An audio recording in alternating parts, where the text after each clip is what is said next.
Padahal kalau kita kembali ke mereka ini efeknya jauh lebih baik menurut saya.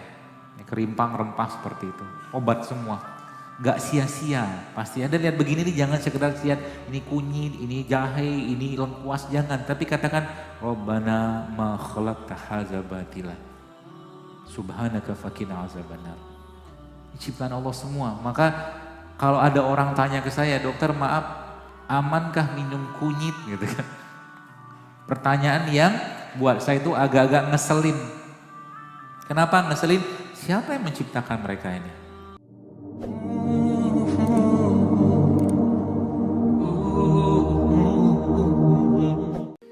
Saya merupakan salah satu pengurus rumah singgah pasien di Surabaya. Kebetulan pasien rumah singgah kita di sini juga mengidap kanker nasofaring dan juga tumor.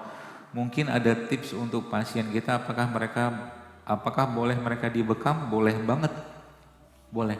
Sangat baik untuk dibekam, terutama pada tanggal-tanggal yang disebutkan dalam hadis, yaitu tanggal 17 atau 19 atau 21. Ya, tapi berbekamnya yang baik ya, jangan berbekam yang yang secara peralatan secara nggak higienis, nggak steril. Ya, saya juga berharap Ustadz bisa mengisi acara kita untuk rumah. Ya, insya Allah, amin.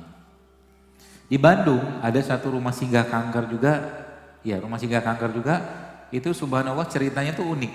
Ya, jadi pas saya ngisi taklim di sana, di tablik akbar di masjid Al-Latif atau apa gitu, yang punya restoran nyamperin saya, ya bukan yang punya restoran, manajer nyamperin, dia katakan, dokter kami ada restoran gini-gini, oh alhamdulillah, saya masya Allah, alhamdulillah. Akhirnya saya berkunjung ke restoran tersebut dan sekarang restoran itu setiap 1 minggu itu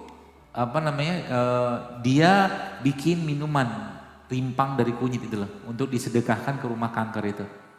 Ya. Hal sederhana, tapi ya masya Allah saya katakan bentuk kepedulian kita. Ya. Apa mahalnya kunyit kan, modal 20.000 gitu kan.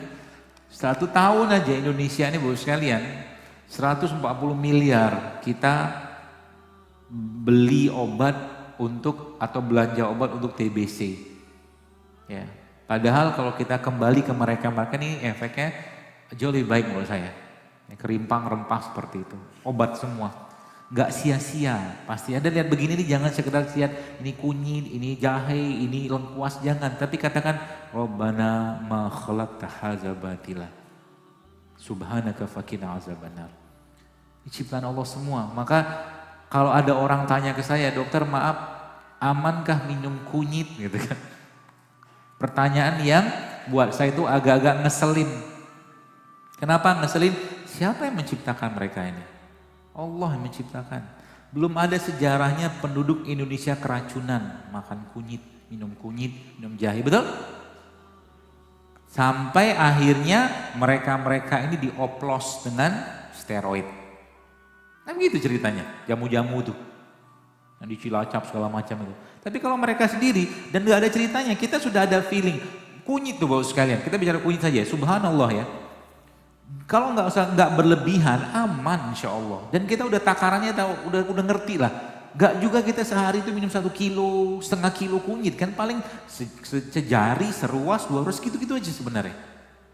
Aman insya Allah, karena udah ibarat kata bahasanya itu Allah sudah memberikan feelingnya, ilhamnya ke kita. Insya Allah aman, ya, jangan khawatir seperti itu. Ya, maka sebagai pesan terakhir saya, Bapak sekalian, mari kita ikhlaskan niat kita untuk hidup sehat ini sebagai bentuk ketaatan, rasa syukur kita kepada Allah atas nikmat badan yang luar biasa, sehingga ibadah lebih baik nanti ke depan, lebih sehat, lebih nikmat ya untuk beribadah. Dan ingat, ketaatan atau kesehatan adalah buah dari ketaatan kita kepada Allah. Orang yang taat pastinya sehat. Gak mungkin dia mau makan yang tidak halal, gak mungkin dia mau makan yang berlebihan, gak mungkin dia makan yang tidak baik, yang tidak thayyib, gak mungkin. Itu kuncinya. Maka sehatnya kita saat ini harus mampu menjadikan kita lebih taat kepada Allah. Kalau seandainya kesehatan tidak mampu menjadikan kita lebih taat kepada Allah, maka mungkin sakit lebih baik. Dengan itu Allah gugurkan dosa. Tapi kan sayang, mendingan sehat aja terus, banyak ibadah, banyak bersyukur, ya, menjaga badan seperti itu. Saya kira mungkin begitu, mudah-mudahan bermanfaat dan wallahu a'lam bishawab. Mohon maaf kalau ada yang salah yang saya sampaikan, semoga Allah ridhoi, Allah berkahi majelis kita ini, dan semoga Allah jadikan kesehatan ya dalam diri kita itu sebagai bentuk rasa syukur ya, tanggung jawab kita dengan nikmat badan yang sempurna ini. Wallahu a'lam bishawab. Subhanakallah bihamdika asyhadu an la ilaha illa anta astaghfiruka wa atubu ilaik. Assalamualaikum warahmatullahi wabarakatuh.